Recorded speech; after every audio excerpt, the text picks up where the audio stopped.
Radio city 91.1 पर आज एक तरह से बहुत खुश हूँ कि मेरा एक फ्रेंड बहुत सालों से और एक बहुत ही होनहार डांसर और अब choreographer who celebrated world over मेरे साथ आज शो पर। लेकिन बात कर रहे हैं हम सुशांत सिंह राजपूत की, because he was a dancer with Shiamak Davar's troupe. और ये तब की बात है जब शायद हम सुशांत को एज सुशांत सिंह राजपूत जानते भी नहीं थे। Vijay Ganguly with us, the man who made waves with Jagga Jasoos two recently love Aaj Kal. Take an actors name, अगर ऋतिक रोशन टर्निंग 30 में हो, चाहे केसरी में अक्षय कुमार हो, he has directed them all.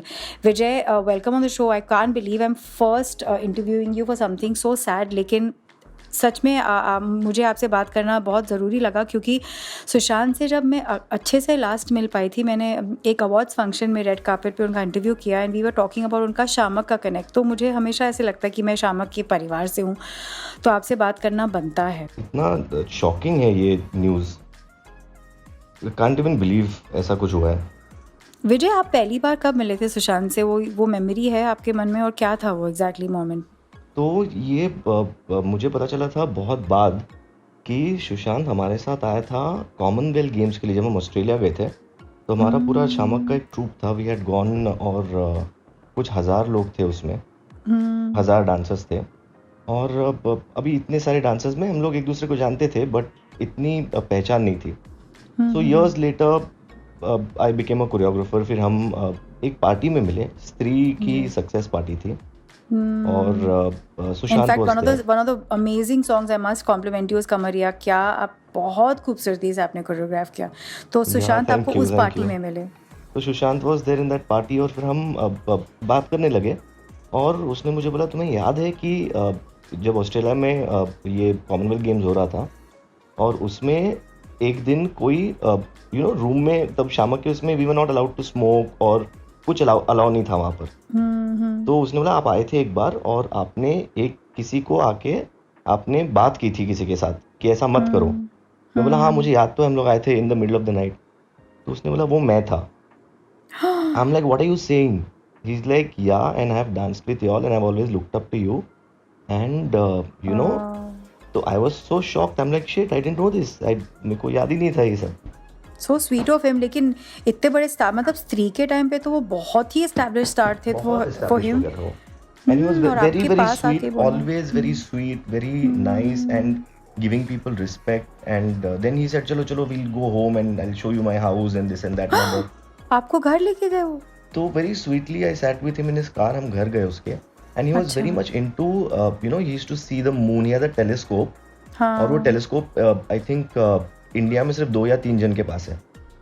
उसने ये भी बताया था। और फिर उसने वहाँ पर बिठा के, there were like couple of us, उसने मून दिखाया, सैटर्न के रिंग्स दिखाए, and he had so much knowledge about all of that. And then he told us how he does archery, and he tries doing it with his left hand. तो उससे सुनने वालों के लिए, archery is nothing but धनुष बाण वो चलाते थे, वो उसको सीख रहे थे। उसमें आपने कुछ बहुत अलग बोला, कुछ लेफ्ट और राइट का, वो क्या था? हाँ, वो लेफ्ट हाथ से आर्चरी करता था, because he was trying to, वो लेफ्ट ब्रेन और राइट ब्रेन का he was trying to figure to activate, दोनों ब्रेन का sides and stuff, and he was explaining to me and there was so much knowledge. तो काफ़ी चीज़ें मुझे समझ में नहीं आई, मैं पूछ रहा था, बट उस दिन हमने इतनी बातें की।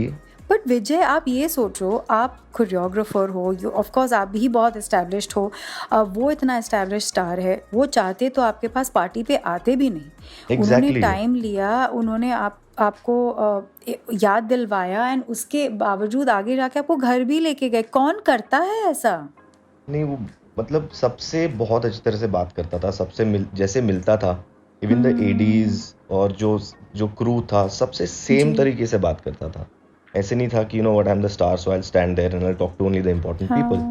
तो सबसे एक जैसे ही था, and it's just shocking that someone like that could go through so much of depression, and this was last year, and I can't even believe कि एक साल में इतना कुछ हो जाता है।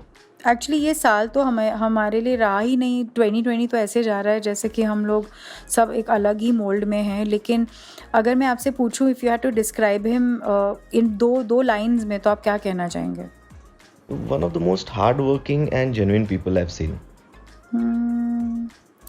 शायद यही प्रॉब्लम है कि लोग जेन्युइन ही नहीं रहे, तो आप फिर यू स्टिक आउट लाइक अ सोर थम, क्योंकि आप वो पॉलिटिक्स नहीं खेल रहे हो, आप वो सब नहीं कर रहे हो जो शायद आपसे एक्सपेक्टेड रहता है, लाइक गॉसिपिंग या वगैरह.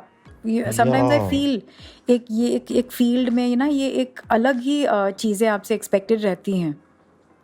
हाँ, मतलब ये सब जगह ही होता है वैसे, या and everyone is dealing with their own demons, और सब अपना एक लाइक एक जगह बना रहे हैं सब लोग अपना. राइट. बट उसमें व्हेन दिस हैपेंस, ये क्या होता है, कैसे होता है, how depression sets in, and when you see someone like that, पता भी नहीं चलता, तो वो इट्स भी just, somebody so brilliant like you said, मतलब इतने इंटेलिजेंट और इतने ज़्यादा संभले आई हुए. नो. और इतनी समझ, इतनी चीज़ें. अभी मैंने रिसेंटली देखा, he had made a list of 50 things that he wanted to do, and अगर वो लिस्ट आप पढ़ो तो कितनी प्यारी चीज़ें लिखी है उसमें. मैंने पढ़ी है. उनको एक आई थिंक लाइव ऑडियंस में गाना गाना था, तो उसके लिए वो गिटारिंग सीख रहे थे. हाँ, But I'm waiting for this grief to go, and then I want to celebrate the person he was, क्योंकि वो actually उसके ही काबिल है कि हम उनको एब्सोल्युटली. सेलिब्रेट करें, ना कि उनको ऐसे सैडनेस के साथ याद करें. And thank you so much for actually sharing these personal moments. It just showcases कि वो स्टार बनने के बावजूद पहले इंसान थे. Yeah, thank you so much for having me. Bye Vijay, thank thank you. You, thank you. Radio City.